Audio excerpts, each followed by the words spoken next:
Hey, my name is David. Welcome to week 29 of 52 churches in 52 weeks. Each week we get in a vehicle and attend a different church service. As obvious with what I'm wearing for this one. So if you want to stay up to date with these ongoing church travels, hit the like button and subscribe. You can also check out Instagram for recaps, photos, and videos. And it's never a substitute for scripture, but if you want to read about the first 52 churches in 52 weeks, it's on Amazon. All the info is below. So I guess I should mention the pink elephant in the room, or in maybe this case I should say the blaze orange elephant in the room. This is not what I typically wear for church service. So in the northwoods of Wisconsin and upper peninsula of Michigan, 1 week a year is devoted to gun deer hunting season. So for a lot of guys, this is almost like Christmas. And with deer hunting, it dates back thousands of years. There's all kinds of benefits for the local economy when it comes to meat and venison to provide for families. And also it's a sport for a lot of guys who want to nab their infamous 30-point buck. For me, I'm not a hunter. It's just never been something that I've been interested in. However, I see the benefit when it comes to overbreeding and overpopulation because there's not a lot of natural predators for deer in the area. And what happens is it causes a lot of accidents on the highway and just creates just this terrible situation if one gets hit. Now, when it comes to hunting, and the reason for the blaze orange, back in the day, they used to just do the camouflage to kind of blend in with the surroundings. But science was able to find out that deer eyesight work different than human eyesight, and they can't really distinguish reds and oranges. So for hunters, it worked out really great because if you wear the blaze orange, you can tell other hunters where they are, as opposed to if everyone was in camo, you see a movement, maybe you shoot it. So there's a lot of safety involved as well. So doing 52 and 52 the first time, I attended a Lutheran church, and a few weeks later, they were actually featured on the news where they talked about how this church held a deer hunting church service. So they showed images of this, and there were just all kinds of hunters decked in their blaze orange, praying and worshiping before their big hunt. So with this current 52 and 52, I want to see what this was all about and was able to find one church that still was going to be doing this. So attended the service, want to share a little bit, give a little taste of what happened inside. And in just a moment, I had another Cardinal sighting that I want to touch base on, and I'll share more in just a moment. But first, here's what it looked like inside.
So when doing 52 churches in 52 weeks, you never know what you're going to walk out with as a first-time visitor.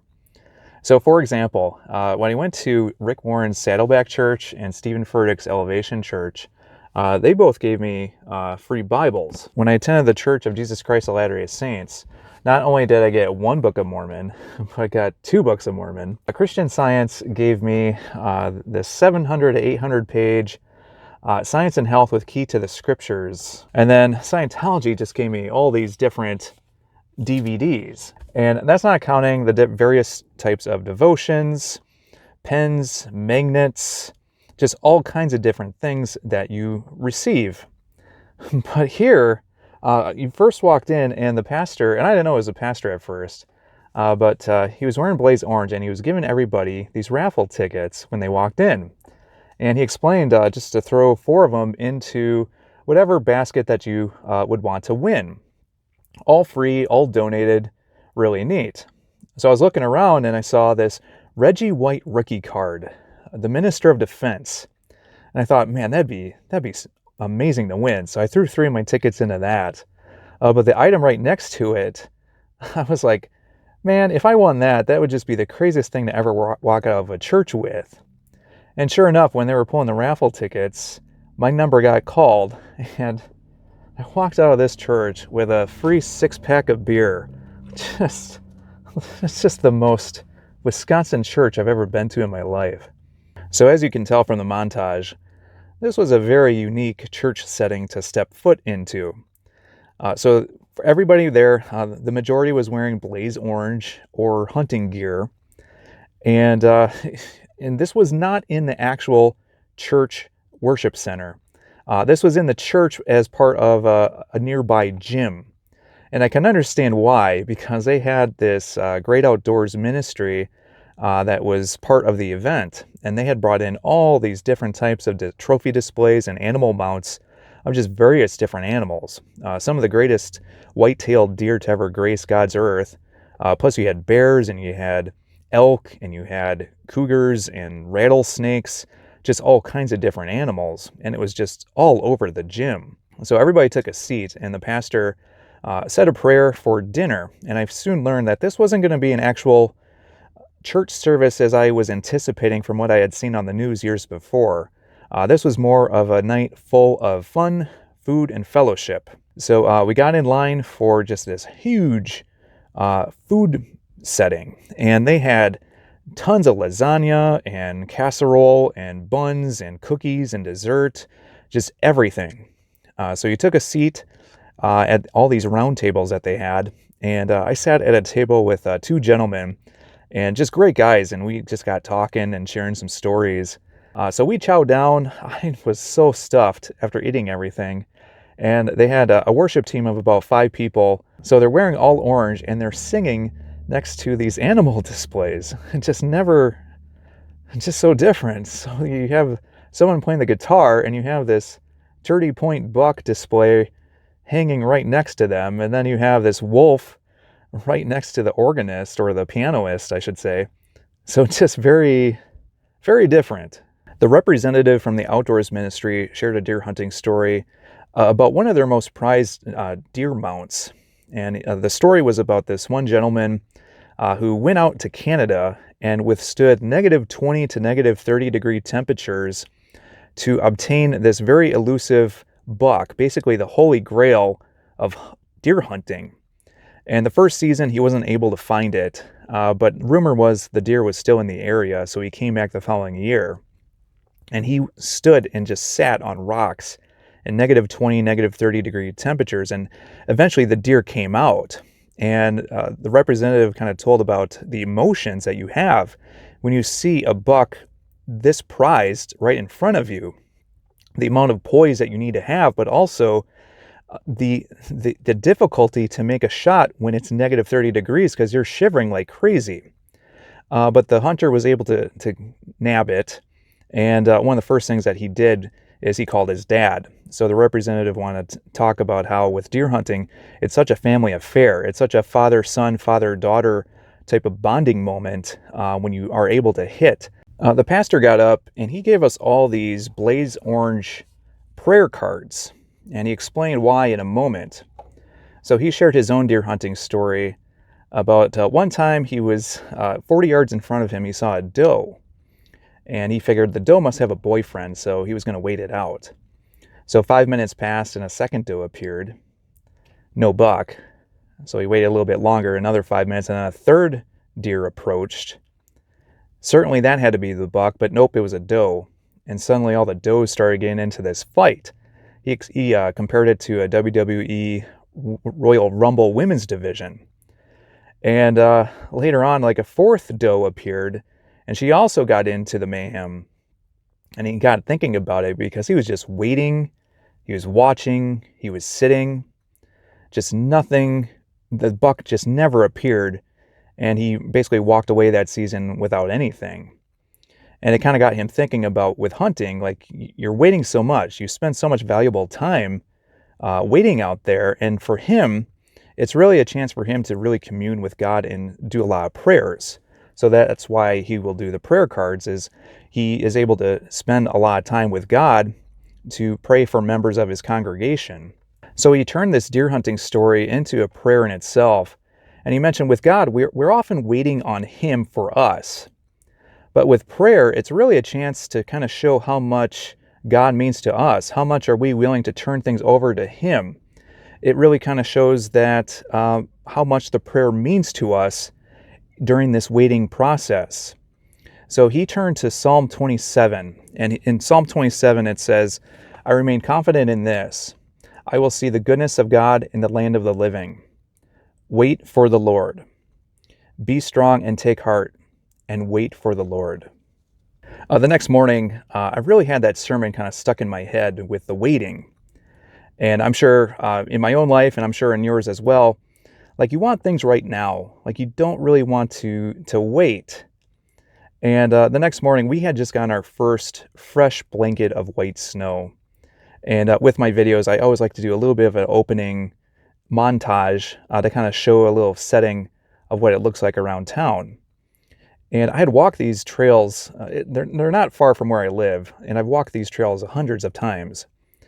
And I got out there, and a few squirrels are just kind of squirreling around, whatever. And I decided, you know what, I'm going to go a little further in. And I was in such a rush at first, because I had an appointment to attend in a few minutes. And I kept walking further into this forest area, and I just kind of slowed down, just much easier. I was in no rush. And suddenly that's really when the nature started to come alive. And suddenly I started hearing birds chirp. And I saw a couple crows, blackbirds kind of start to fly above me. And I just kept slowing down. Suddenly then a woodpecker appeared, very bright red. And I tried to get my camera out, but I just couldn't quite get a good shot. And as I continued in this woods, like in the back of my head, I started wondering, I wonder if a cardinal might appear. And if you've been watching my ongoing spiritual journey with this, I just have had cardinals appear at the most coincidental times. And they've always, for the 7 sightings that I've seen, they've always had some type of significance. And the last one was week 22 at the Stavkirke in front of that Viking church, where it was basically just perched right in front of me. I thought that was the end of it. So I had the appointment to attend, so I figured, well, I gotta get going. And as I'm walking out, almost like week 12 with Faith Haven, when a cardinal appeared just as I was driving out, sure enough, another cardinal just was waiting for me right as I was leaving, right around the last few trees in this forest. And it just got me wondering, like, it's so, when I see the cardinals now, like they're very uplifting. I've heard spiritual messengers. I don't know if that's true or not, but it's just always something that I feel, it sounds ridiculous. It just feels like God is communicating with me in some way, just to be like, hey, I see what you're going through. I see you. So I left, went to my appointment, and a little later I had someone ask me, it's like, what does this cardinal mean to you? What does it represent? And I told him, it's like waiting. I don't know what I'm waiting for, but there's something there, and I don't know what. It's going to take time to figure out what, but it's just a continuation of this ongoing spiritual journey, because with myself, with all these church visits, I'm just flying from one place to the next. Very rare sighting myself.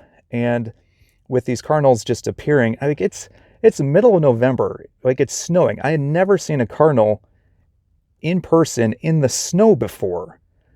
So it just keeps happening.